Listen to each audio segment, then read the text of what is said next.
Hello everyone, welcome to dot connect. Last video में हमने देखा था कंप्लीट ग्राफ को, और इस वीडियो में हम बात करने वाले हैं रेगुलर ग्राफ के बारे में।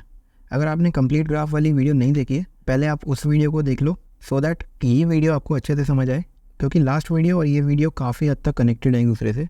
तो आप पहले कंप्लीट ग्राफ को देखो और देन रेगुलर ग्राफ को। उस वीडियो का लिंक मैं आपको डिस्क्रिप्शन में दे दूँगा।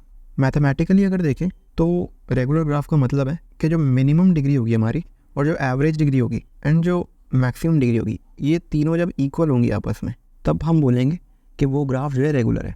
इसका एक बेसिक सा मतलब यही है कि जितने भी वर्टिसेस हैं उनकी डिग्री जो है जब सेम होगी, सारे वर्टिसेस की डिग्री जब सेम होगी, तब हम बोलेंगे कि वो रेगुलर ग्राफ है। फॉर एग्जांपल, अगर ये वाला ग्राफ हम देखें, इसमें सबकी डिग्री 2 है, इसीलिए हम इसे बोलेंगे 2 रेगुलर ग्राफ, क्योंकि के जो होता है वो डिनोट करता है डिग्री को। अगर हम इस ग्राफ में देखें तो यहाँ सबकी डिग्री 2 होगी, ये भी होगा हमारा 2 रेगुलर ग्राफ, राइट। एक लास्ट एग्जांपल मैं आपको देता हूँ। अगर हम 4 वर्टिसेस लें, इन सबकी डिग्री होगी 3, तो इसे बोलेंगे हम 3 रेगुलर ग्राफ। आई होप आपको ये समझ आया होगा। मतलब इसका एक बेसिक सा मतलब यही है कि जब भी डिग्रीज जो होंगी वर्टिसेस की वो सेम होंगी, तो उसे हम बोलेंगे कि वो एक रेगुलर ग्राफ है, राइट। अगर यहाँ पे आप मैक्सिमम डिग्री देखोगे तो वो भी 2 है, और अगर आप मिनिमम डिग्री देखोगे तो वो भी 2 है। एवरेज डिग्री अगर आप निकालोगे तो उसका फॉर्मूला होता है 2e/n। अगर आप इसमें डालोगे, इस वाले ग्राफ के लिए मैं कंसिडर कर रहा हूँ 2 इंटू, यहाँ एजेस है 4 और टोटल नंबर ऑफ वर्टिसेस है 4, तो 4 से 4 कैंसिल, और आपकी जो एवरेज डिग्री आएगी वो 2 आ जाएगी, राइट। सो यहाँ पर मैक्सिमम डिग्री भी सेम है, मिनिमम डिग्री भी सेम है, और एवरेज डिग्री भी सेम है।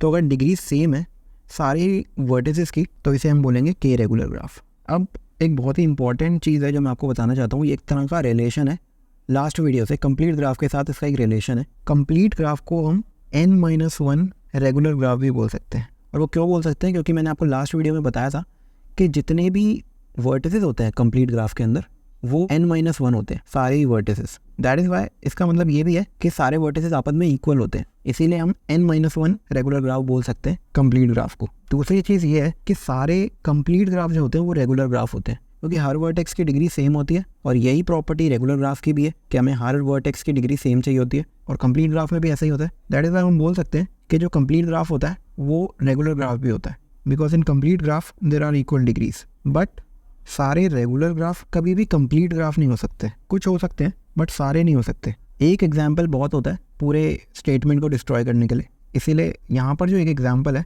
वो ये है। यहाँ आप देख सकते हो सारी डिग्रीज इक्वल हैं, राइट। 2 सब में डिग्रीज 2 हैं, बट क्या ये कंप्लीट ग्राफ है?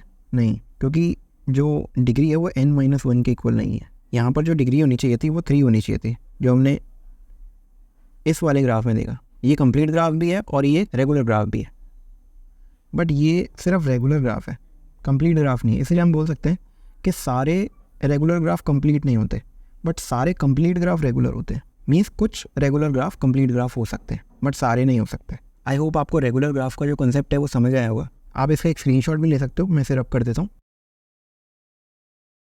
तो अगर आपको वीडियो अच्छी लगी हो, मेरे पढ़ाने का तरीका अच्छा लगा हो, तो आप मेरे चैनल को सब्सक्राइब कर सकते हो, वीडियो को लाइक कर सकते हो, और अपने फ्रेंड्स और कॉलेज ग्रुप में वीडियो को शेयर कर सकते हो।